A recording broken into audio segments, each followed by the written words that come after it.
what are your thoughts on the idea of asymptomatic carriers being a reason for strong lockdowns? Yeah, I mean, I'm going to tell you. Well, first of all, I'll say that it was about flattening the curve in the beginning and not overwhelming hospitals. And that made sense to a lot of people and even me. And people did hold back, including here in Korea, where we were never locked down, but people just on their own took some time back because they thought we don't want to overwhelm our system, et cetera. And we want to figure this out in the first place. So that made sense. But then after people started to see examples like Korea, where we were not locked down and started to kind of feel like, and especially let's say too, the first stratosphere, let's say if we're kind of the depth of wealth.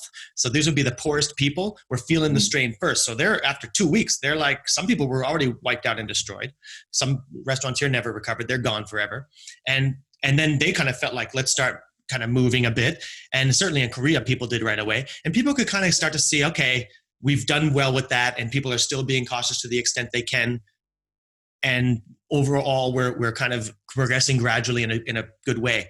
But then it was like, well, we need lockdowns because people are irrational and they're just going to be irresponsible and go out and just be like, woo, we're done with flattening the curve. Let's go out and be all willy-nilly or something and endanger everybody, which we kind of saw that wasn't true, as you see, again, examples of Korea. And I'm going to make sure you ask me about Korea. Yes, this is why we got you here. Keep me focused here. But but we were never locked down, and people can see that kind of thing. And then you go, well, then I still feel a little scared, so I want to have some reason. So it's asymptomatic carriers. And I even have to admit that I was taken aback for a couple seconds by that. Like, yeah, I was starting to feel pretty confident about things and going about, but like, how do I know? Because I can protect myself against certain things that are, sick people, et cetera. But then I thought, well, okay, what if maybe I'm an asymptomatic and I'm going to endanger somebody that I'm like some of my students that are here or something. And how would I feel about that? And plus I'm dealing with people that I feel comfortable going to. We all seem healthy, but yet what if that comes? But then I thought about it for 2 more seconds. And then I discovered that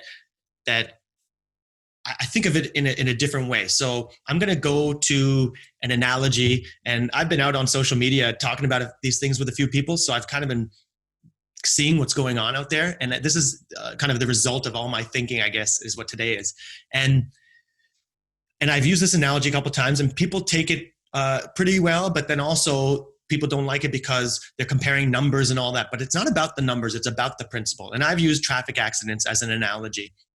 And you can think about people who are reckless out there, who are just kind of sick and going out and don't care and hawking on in everybody's face and whatnot.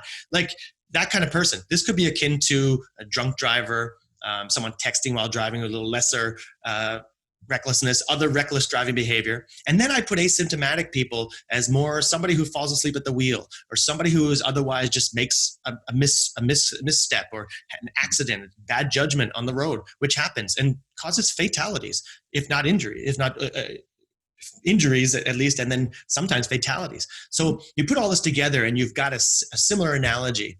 Now, traffic accidents, I don't know what they are in Korea, and I didn't get the numbers up for this because I don't care. They're irrelevant, but it is somewhere large. Let's imagine, like in the States, it's in the tens of thousands. In Korea, you can imagine, we drive here. I mean, Canadians would think that Koreans are reckless in general, right? Mm-hmm. And you got to think there are a high number of fatalities. So it's in the tens of thousands. So certainly, if we have this same thing, we're gonna eliminate traffic fatalities. What are we gonna do?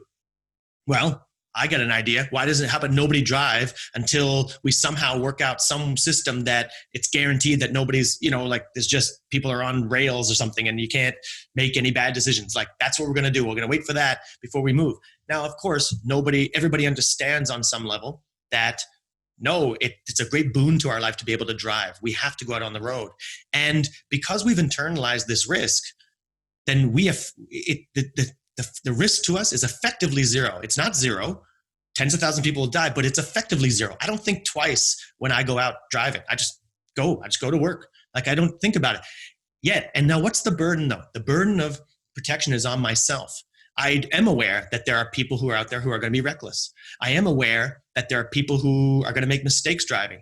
I have to be careful. And I can't just go out and I don't just drive my car and go, well, I'm I'm guaranteed to be safe because the laws are going to protect me or something. I go out and it's a red light. The guy turns, if I'm a pedestrian, the guy turns green.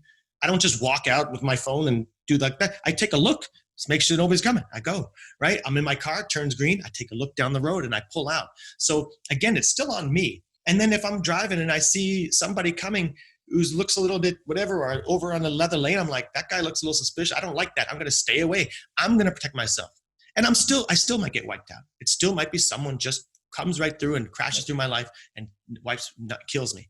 But I'm still not thinking about it at all when I go out in my life, right? And because it's effectively zero to me. And I think the similar thing can be said here, where the only reason we're demanding this irrational threshold of zero before we move and all that, and we're scared more, is because it's new. But we haven't had time to internalize the risk yet. And so I see the asymptomatic as nothing. It's still up to me to practice, just not necessarily, I'm not making out with everybody and, again, sneezing on place. And if I see that, I'm not like, I'm going to be aware that guy's sneezed. I'm going to go wash my hands. I'm not touching my face until, et cetera, et cetera. But that's kind of how I've thought about that kind of thing. And how do you prevent the best way you can do it? You can't prevent it, but you can punish reckless behavior, right? So drunk drivers, you crash down on, but you don't just assume everybody's going to drink and drive and tell everybody you can't go. You can't assume everybody's a threat and then lock them down because you might be reckless today. Most people aren't. Same thing. You can't just assume everybody's going to act irrationally and then say, well, because a few people are gonna, and you're probably gonna.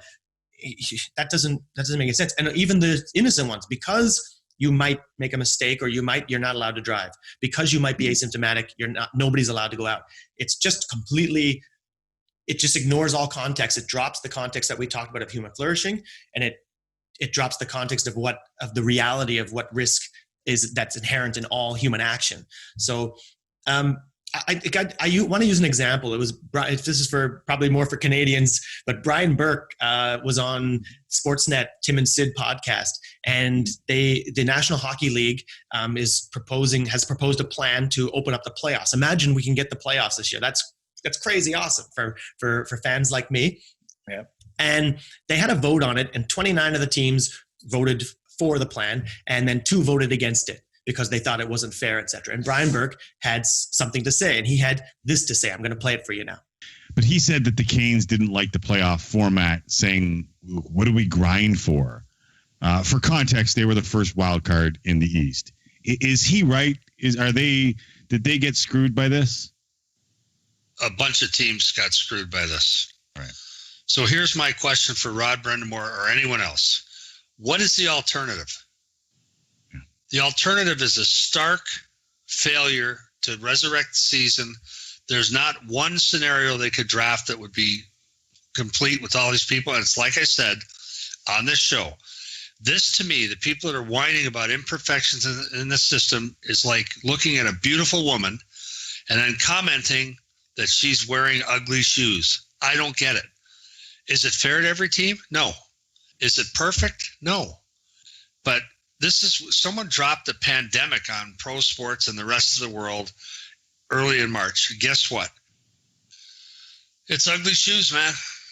Yeah. That's what this is ugly shoes. And teams are saying, oh, now we might have a hot goaltender. We'll beat them. Yeah. Like, for God's sake, remember what the alternative is. The alternative is we shut the league down. There is no Stanley Cup. There are no playoffs. The alternative is starve in the dark. And we've got a plan now where we get to play a large number of teams gets to participate in the playoffs, which is great. I hope not going forward, but for this year is great. Like, let's focus on the positive here and not the ugly shoes. So you can see what his point is that this virus has been dropped on us, and no solution that we have to it is going to be perfect. There's no such thing as a zero risk or zero death. So, I don't like this format because it's not perfect. If that's your stance, then there's nothing to talk about because you're dropping too much context.